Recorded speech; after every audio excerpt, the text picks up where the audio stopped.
D, wait for it, delightful. Check out the name tag. You're in my world now, Grandma.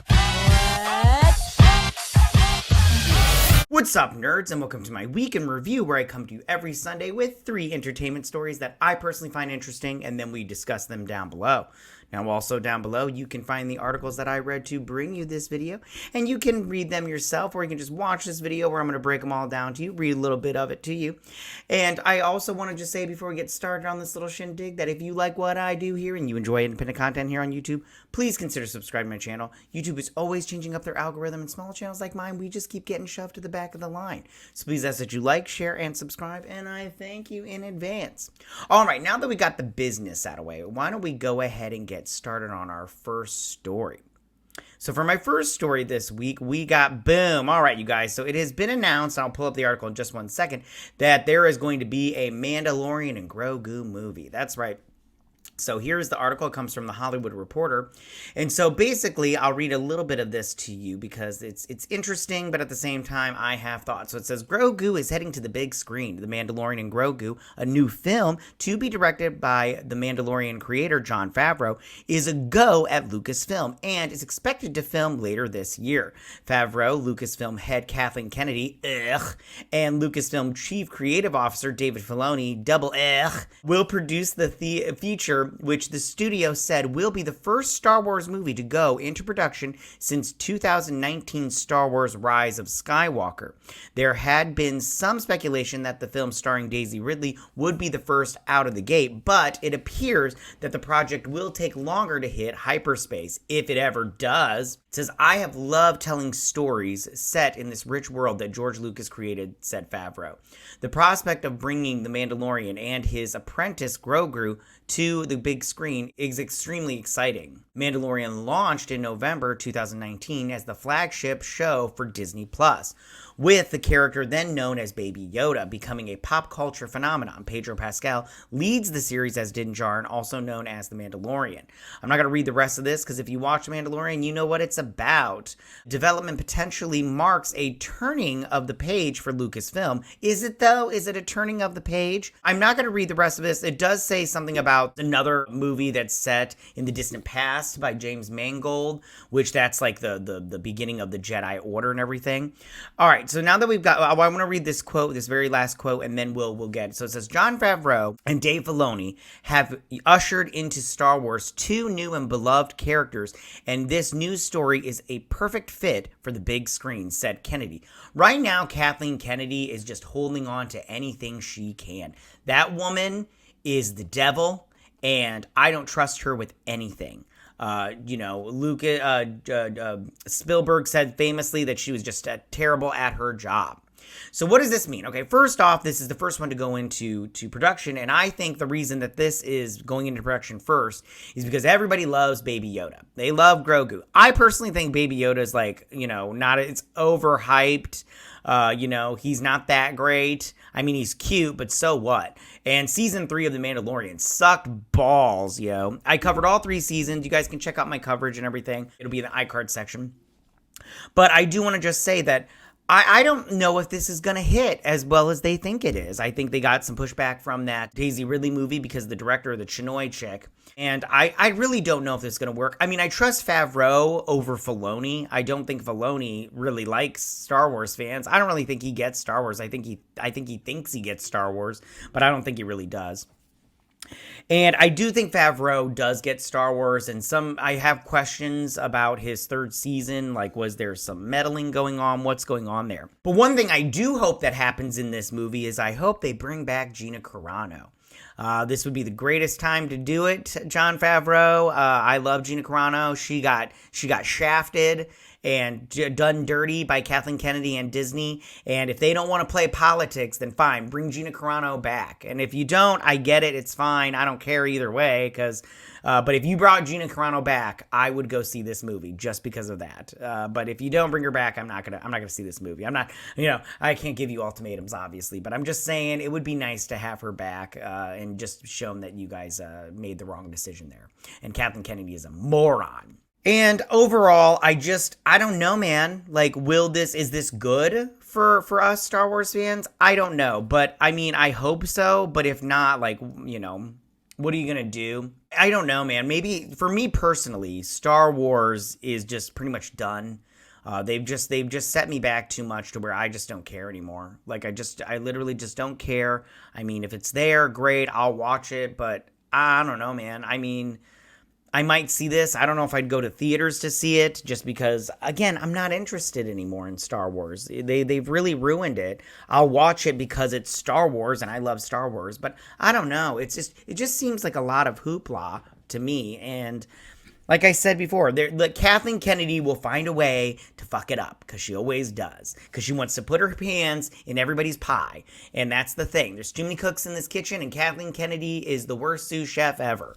So I think this is going to, will this make $1 billion? I don't know. I mean, I'm not going to see it in theaters. So there's a ticket, and I probably would have took my son, and I'm not going to take him with me, obviously. So there's 2 tickets that they're not getting the money for. So I don't know. I don't have faith in Star Wars and Lucasfilm, and I don't think they're trying to turn a page over there. I think they're full steam ahead. I think Bob Iger is a liar, and he should have fired. Kaitlyn Kennedy should have been fired a while ago. And I mean, that's just how I feel about this. So that is my first story of the week. So for my second story of the week, okay, you guys, so they have finally cast Abby from season 2 for The Last of Us. They have cast Kaitlyn Dever. Now, if you don't know who Kaitlyn Dever is, I'm about to tell you.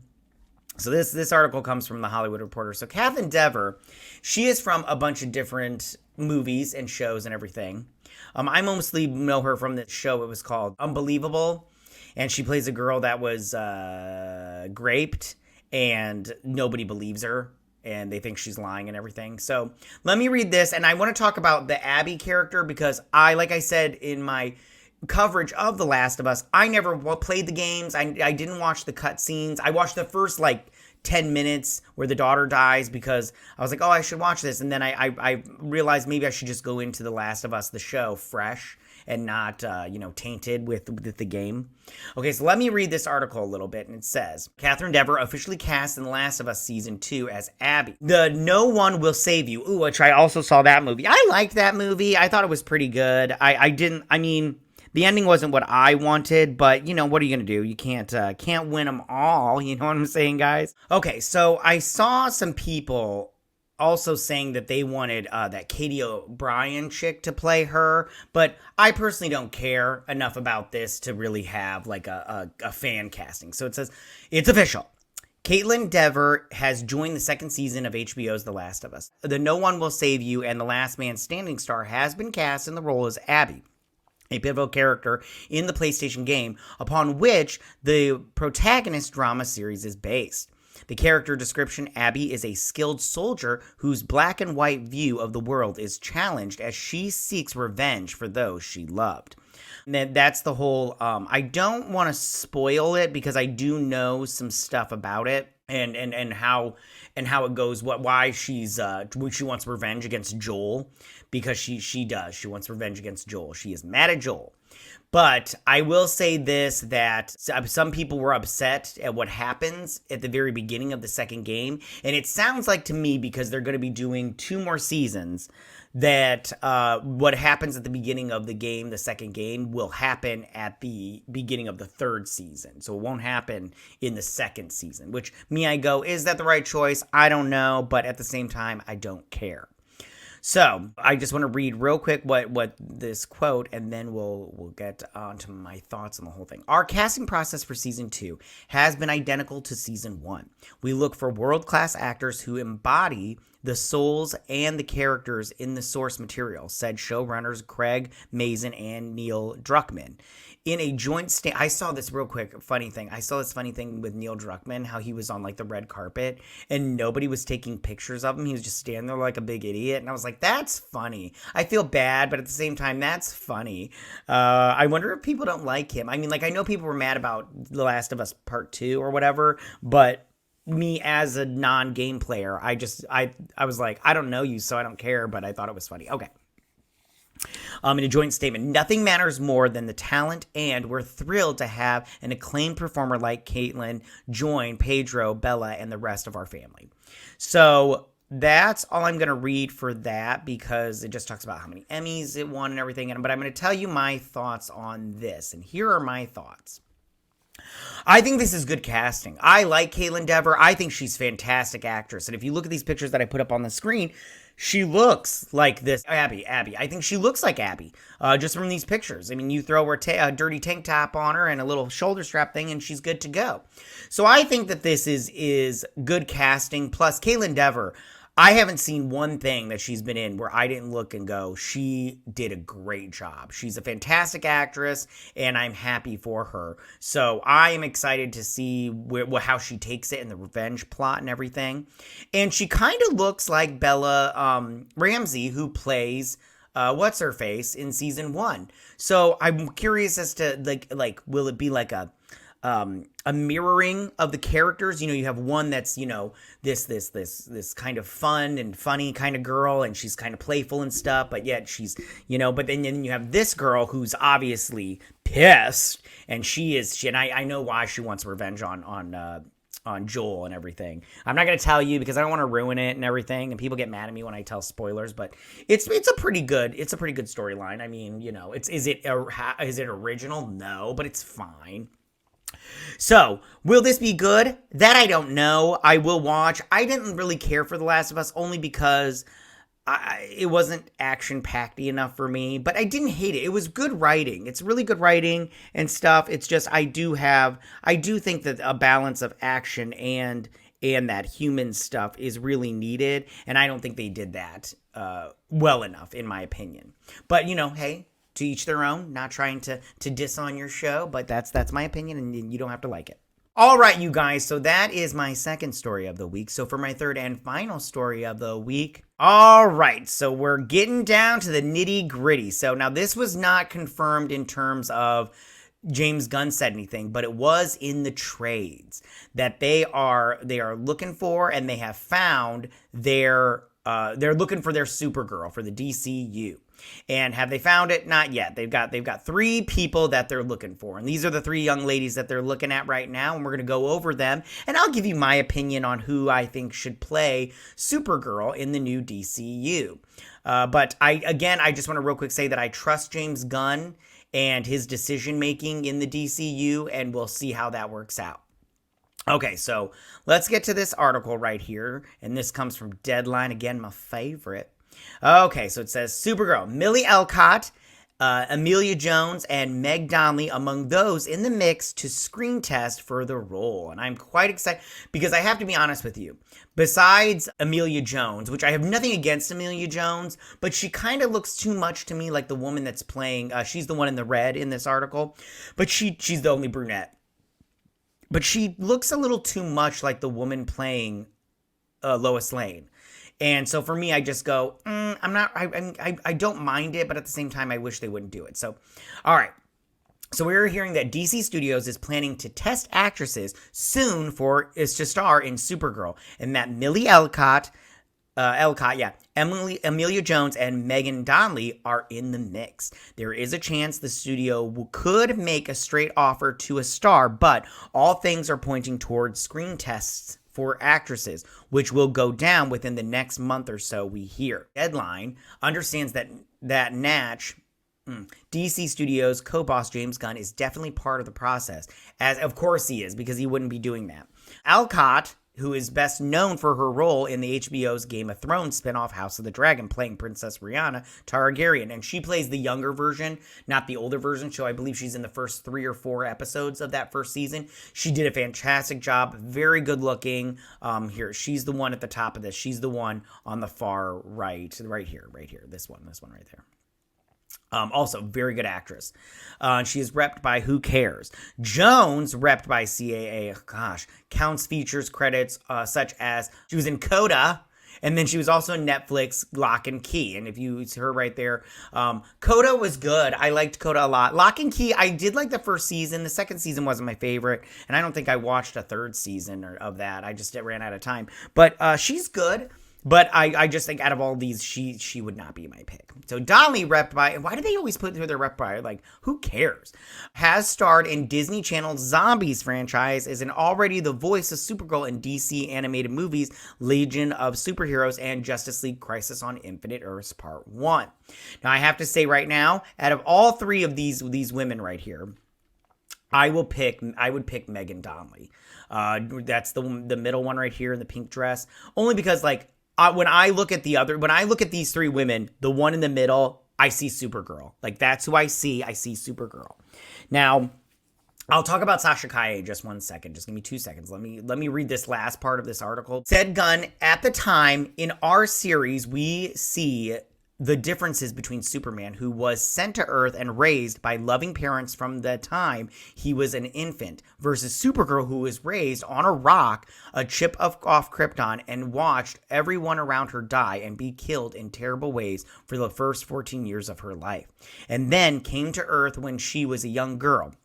She's much more hardcore. She's not exactly the Supergirl we're used to seeing. Superman Legacy, meanwhile, is prepping to shoot, and which a small piece of me wonders if they're going to have Supergirl make a cameo appearance at the end, like, you know, an end credit scene. And this is based off Supergirl, Woman of Tomorrow. Where does this go from here? So I mentioned before Sasha Calle, who I pictured down below. She played Supergirl in The Flash, and she did a good job, and it's a bummer that she's not coming back. But that's how it works sometimes. I mean, it's Hollywood, baby, but that's just how it is. So I do feel bad for her, but what are you going to do? You know, I mean, we can't fix this, and it's all said and done. Now, I said before, out of these three women, the one in the white dress here is the one I would pick to play Supergirl, because as soon as I look at her, I see Supergirl. The other two girls, Millie Alcock is my second pick out of these three, just because she did such a great job. But I will have to say, Megan Donnelly, looks-wise, that's who I see. And she was pretty good. Like, those zombies movies aren't like, you know, cinema, but, you know, they're fun if you like that sort of thing. They're just, you know, they're just there to be there and everything. But I do trust James Gunn. I do think that he'll do a good job. I'm excited to see his Superman movie. The Supergirl Woman of Tomorrow comic, it was written by Tom King, who I do not like as a writer. He's way too wordy. He doesn't know how to write action. And maybe that part James Gunn can help him out with. But I personally don't like Tom King. His comic books suck balls, in my opinion. I mean, like, his Mr. Miracle was okay, but people put way too much emphasis on that comic book, and I just go, he's not that great. All right, you guys, so those are my 3 stories of the week. Tell me, what did you guys think about all of this? How do you feel about this Mandalorian and Grogu movie coming out at Star Wars? Do you like it? Do you not like it? Do you think this is a good idea? You know, what are your thoughts going in? Are you looking forward to it and everything? Or do you think it's just going to be another big nothing burger like most of Star Wars right now? Because I'm just, again, not interested. So we'll see how it turns out, but, you know, whatever. It is what it is. And also, tell me, how do you feel about Kaitlyn Dever getting the role of Abby in The Last of Us Season 2? Is this something you're excited for, not excited for? You know, do you think she looks good as Abby, or do you think they should have cast somebody else? Like I said before, I saw people saying Katie O'Brien, but I was like, I don't know, man. That chick is not that great of an actress. I know everybody wants to be like, she was so good in The Mandalorian Season 3 or whatever, and I'm like, was she though? I didn't think so, but whatever. But we'll see how this turns out. I'm gonna watch it, you know, and see. And I do like Kaitlyn Dever, so we'll see how all this turns out. And finally, tell me, how do you guys feel about this Supergirl casting list, this short list and everything? Do you think these 3 actresses are the best choice, or do you think they should try to get out there and try to find somebody else? I think these 3 choices are pretty good so far. If they did cast somebody else, I'd be fine with it. At this point in time, I really just don't have any, like, fan casting and stuff. I trust James Gunn 100%, because I've liked everything that he's put out there so far. And I've said this before, except for his trauma stuff, but I've never seen that before, so I don't know. I don't know any of that, so we'll see how this is.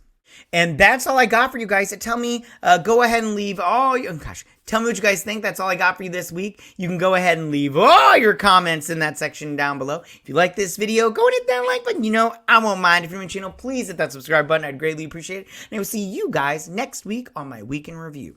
You guys have a good week. Bye. Hey nerds, if you like this video, go ahead and click that Geek What icon and subscribe. And if you like this video, go ahead and join me every Sunday with my Week in Review.